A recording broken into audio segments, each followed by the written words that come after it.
welcome to Coffee with Gold. Hold on. Oh, Seconds away. okay. I'm just waiting for it to catch up.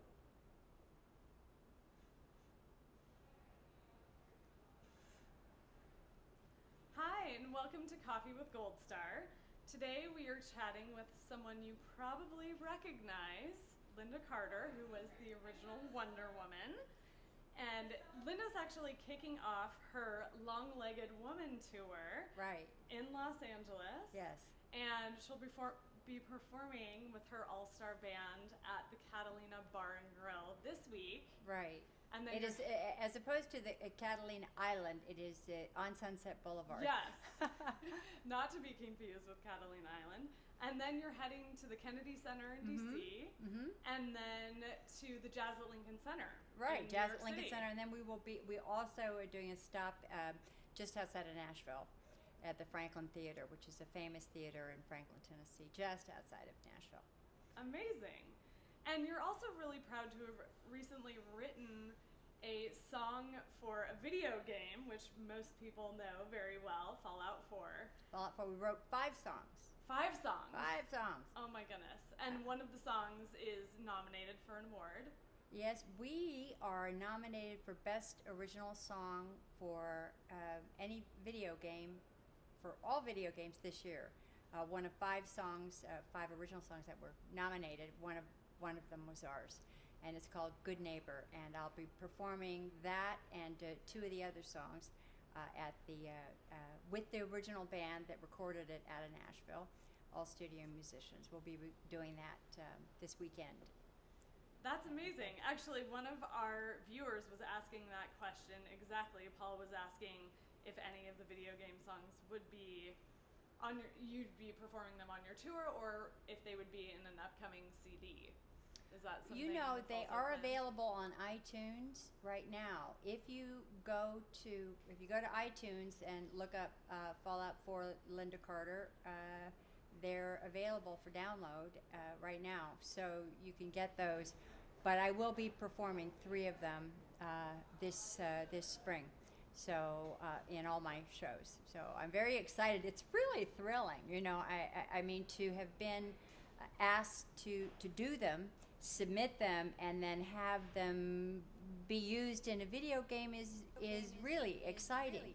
The video game is a post-apocalyptic, and the apocalypse happened in the 50s, and then people emerge, a couple hundred years later. So the music has that flavor of 40s, 50s music, but the words, of course, are very much futuristic, talking about the disaster, and they're kind of sexy and edgy, and a lot of fun, and it was a blast to do, and very relevant, being relevant again, oh my God,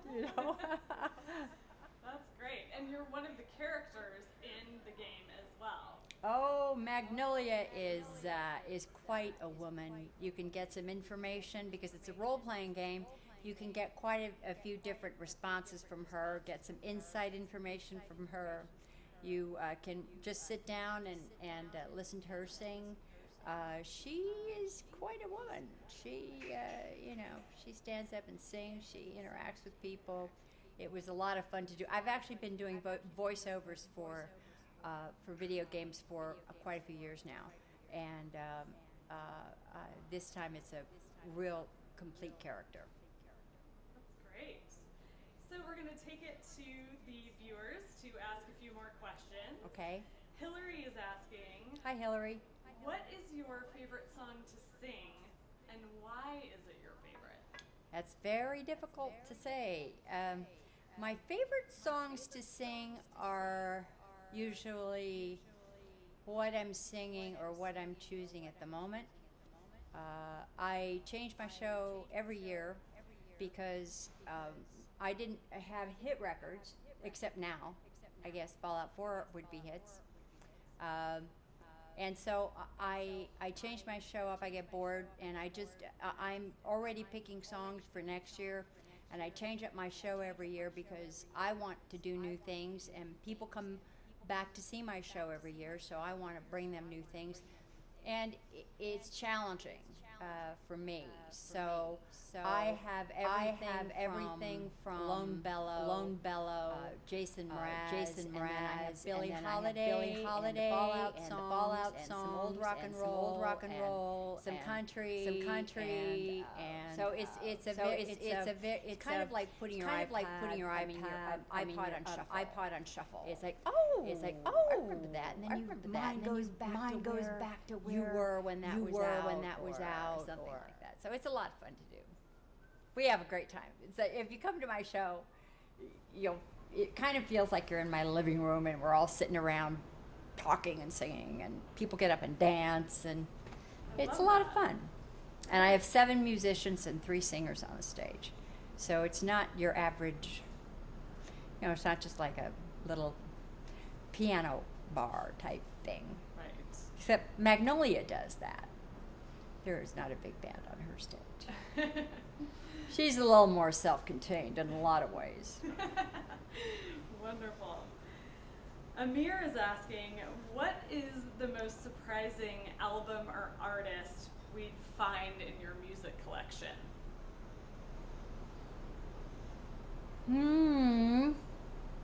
I did mention a few already. Jason Mraz, yeah. And Lone Bellow, and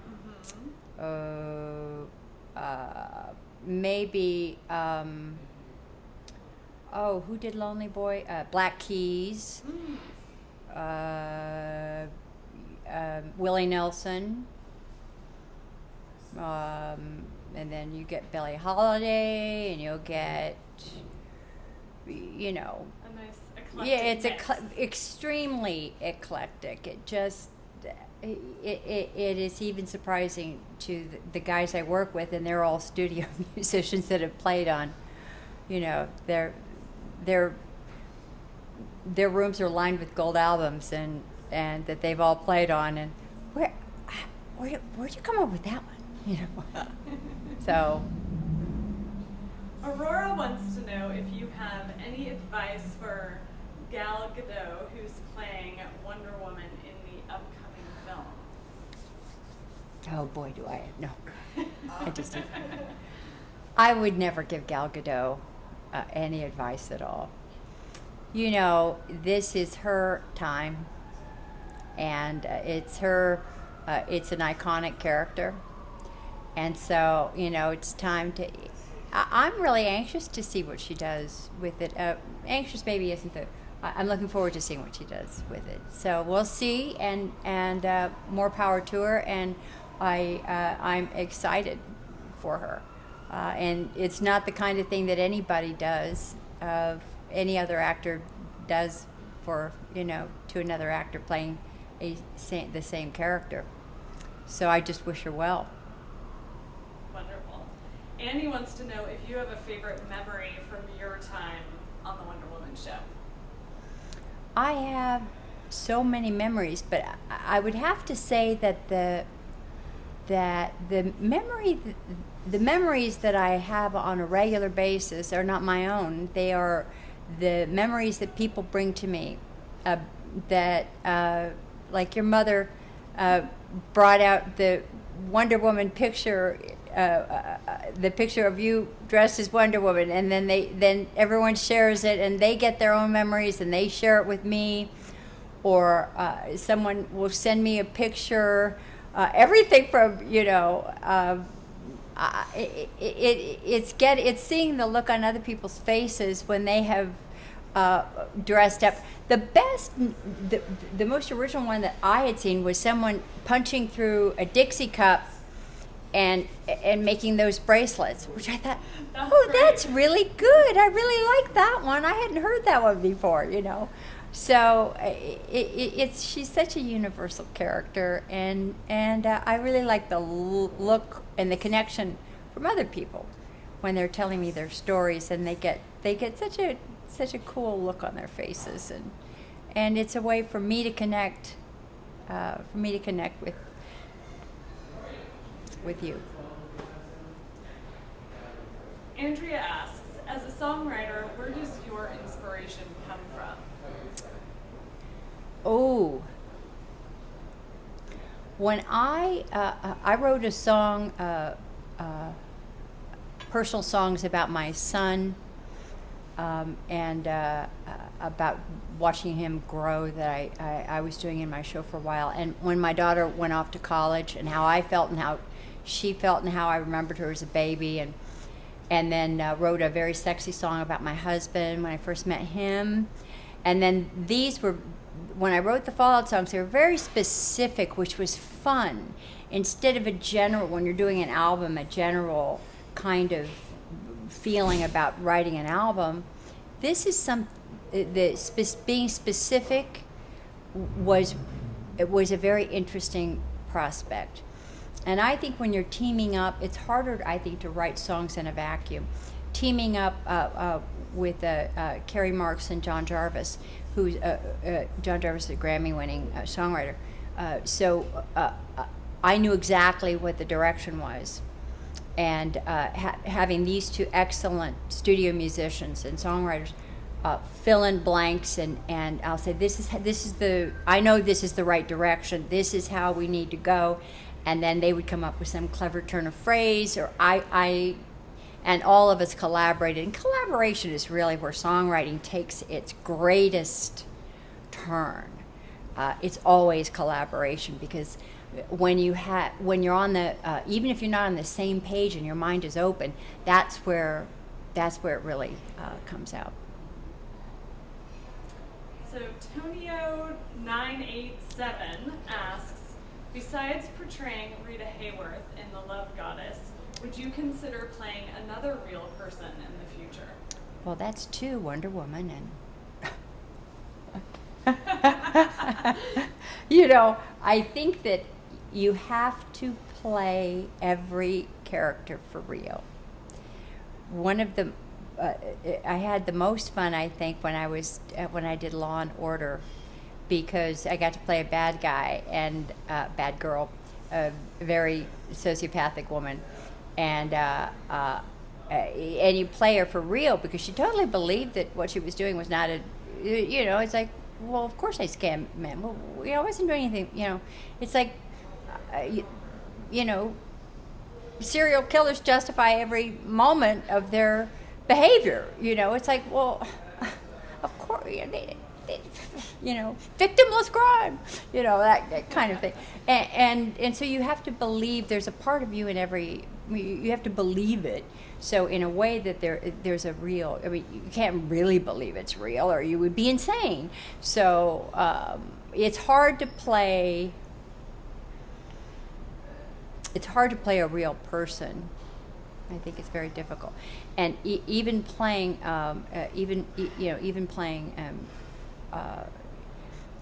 that role was difficult, because you really saw her for the role she played, not as the real woman. So. Great. So Lynda is looking forward to seeing Hi, you Lynda. at the Catalina Jazz Club. Oh, great. And she wants to know what we can expect on this tour. And she also, although this is not a question, she wants you to give a shout out to her husband Sam before he spontaneously combusts. Well, Sam, I just don't know if I can do that, because I want to see you spontaneously combust. What a show! No, I can try to do that if I can remember. If I don't, I'll give you a shout out when I see you at some point. I'll try to remember to do that. I am very excited to be there, as I said. When I go to the Catalina Jazz Club on Sunset Boulevard, it is exciting, because it is the first time that I will be doing most of the show. I will have never performed that music before in front of an audience. And that's what makes this performance at the Catalina Jazz Club so unique to every other performance, is that we put the show on its feet there. And so anything can happen, and it has, and it's a lot of fun, and it's very exciting. That it's just between me and the audience, the band and the audience, and it happens right there, and we are on our toes, and it's exciting. Awesome. Andrea asks, how do you feel about being a role model for so many people? That's too big for me. No one can live up to that, I think the character is a role model for me. I can't even live up to it. I don't think that. I think it's great. I think the character of Wonder Woman is so wonderful. That I always am. I'm oftentimes given the attributes of Wonder Woman, and whether it's justified or not, I'm not so sure that my own children would agree that that I've got all those attributes. They're grown now, and I think they appreciate me a lot more than when I was, than when they were young. But it's been a great ride. I have to say that I have had, we've all had our ups and downs in life, and I'm so grateful for all of the.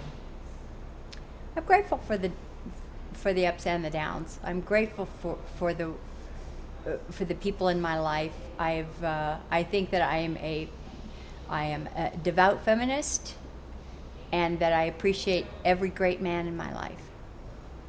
I appreciate every woman that has done their best to fulfill their own destiny, because it makes room for my own daughter.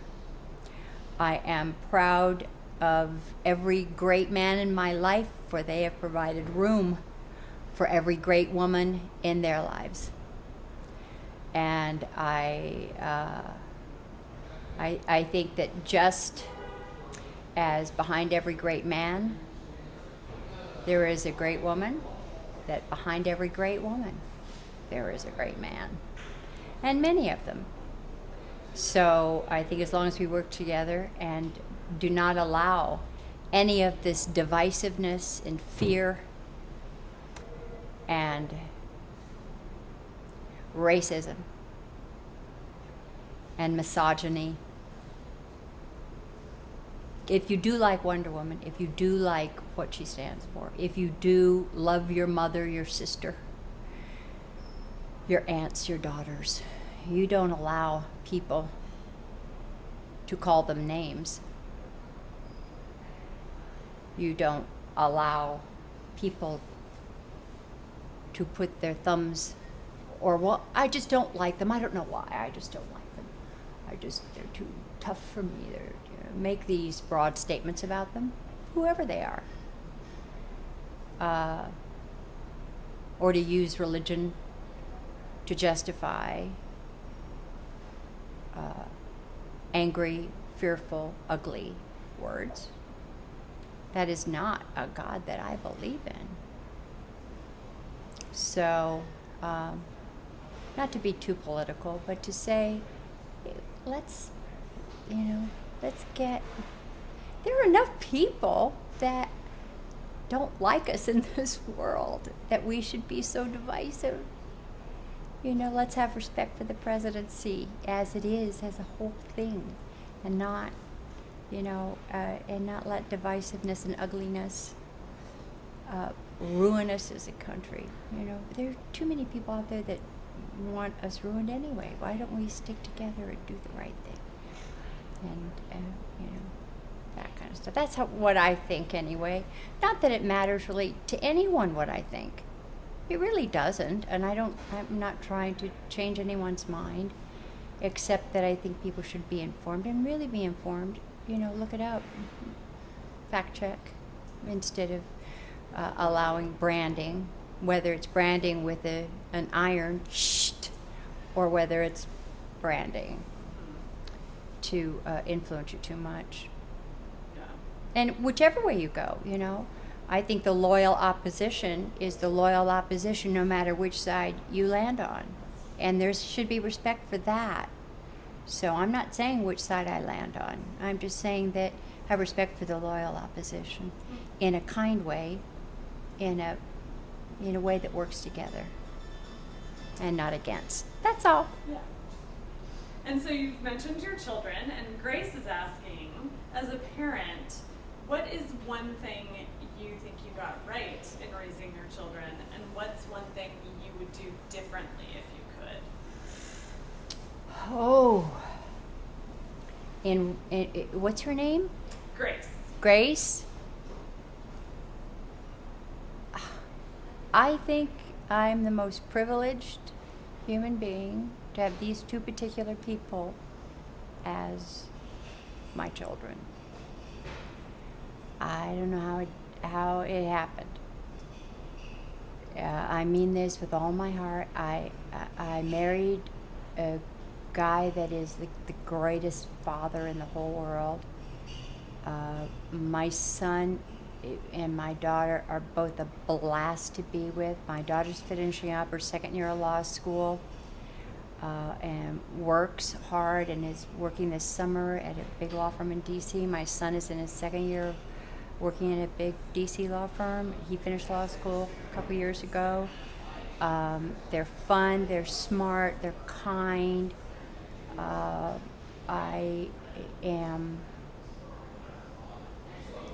I'm privileged that I get to be the mom, and you know, I've been married 32 years to the same man, and I adore him. I love him more today than I did, you know, last week. So I try to stay healthy. My kids give me the hardest time. They tease me all the time. They say they're trying to keep me grounded. You know what I mean? I don't know why moms get that all the time. Moms get that all the time. They tease you relentlessly. I'll tell you, I think the secret to a happy family, and that is laughing together. We laugh a lot together. And I'm humbled by the attitude and the laughter that goes on in my family and the joy that we have. We do a lot of sports together. You know, they got their own minds. They are self-sufficient. What more can I ask for? All the rest of it means nothing. And I know that I can get a little political, but all the rest of it really doesn't matter.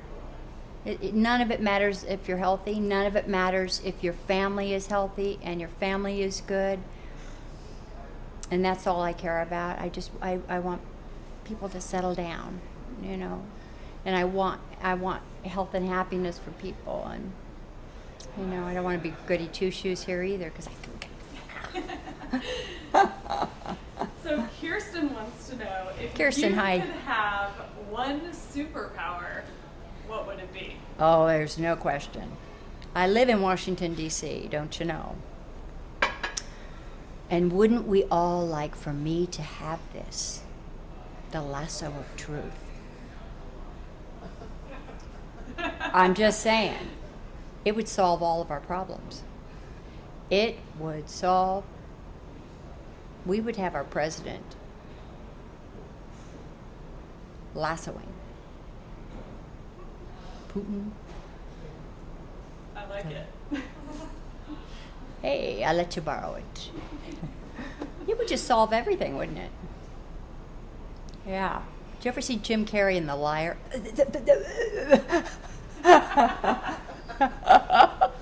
Exactly.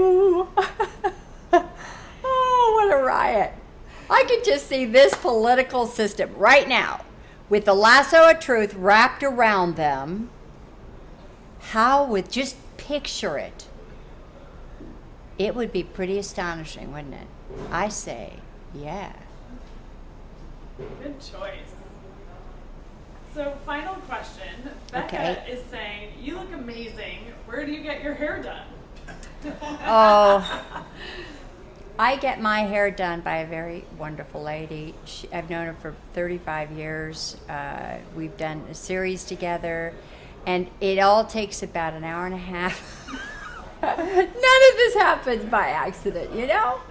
I say that I don't usually wear any makeup, and really makeup doesn't take that long, but I really don't like doing it. I've been in makeup chairs forever, and it's my least favorite thing. So we knock it down to about 35 minutes, but I do it as quickly as possible. But we have it really down so that it's just like kind of an in and an out thing. I've been lucky enough to to have it really down, and a woman that her work has been in the Smithsonian, and she can do all these she did a lot of work for Star Wars back in the day, and she puts these things on my cheek. She puts these little plastic things on me and makes me actually she actually has done that work, but thank you so much. I make fun of it just because my hair is actually the bane of my existence, because it can frizz in 2 seconds. So it can frizz, and I can look like, and when it's dirty, it goes into a little tiny ponytail because it's fine. And so it really, if someone's not doing it, it looks like crap. So I'm just saying. I'm just saying that honestly and truly, it is the bane of my existence. It looks great because someone professional is doing it, and I mean, thank you very much. I really appreciate it, but it isn't me, it's her. If I didn't have her, honestly, I mean, when I usually put it in a ponytail or stick it on top of my head because of that. And I'd love to say, oh, don't hate me because my hair's so beautiful. But the truth, it's not the truth. And I usually don't wear much makeup. I put lipstick on and a little bit of blush. I call it youth dew. It's the stuff that everybody sells now, and it's like the stuff that kind of makes your skin glow, and that's about it. That's great. So our last question, Mark asks. So those are my beauty tips. Hire Karen great. Bradley. So Mark wants to know, do you enjoy singing or acting more? That's hard to say. I think I have to say singing, it is such the essence of me. It's lifelong. I've been singing in everything I could ever sing in since I was a small child. I started singing professionally at 14 at high school dances with bands. I went on the road at 17. I sang. Sang in studio jingles and things when I first moved to LA. I did 5 specials for CBS back in the 70s. I was on the road for a lot of my life till I had my kids. Then I went back on the road after I realized that they were leaving me. And when they were going to be, going off to college and school and stuff, I decided I better go back to work. And so singing is probably more of the essence of me, and so I would have to say that if I had to choose, it would be singing, it would be music. But I enjoy creating characters. But I create characters. I just tell stories on the stage, so it's really a part of that. And I think it's much easier to do my own show than it is to do theatrical musicals, because I get to create the. I get to do it all. It's a lot easier. It's just sink or swim. Yes. So. Well, I think that's all we have time for today. So thank you, Lynda. Thank you so much. So go to either your website or mine, and and see where I am next. And I'd love to have you come. Yeah, And I'd love to have you absolutely. come and see me. I'll do all the Fallout songs. Thank you everyone for joining us today.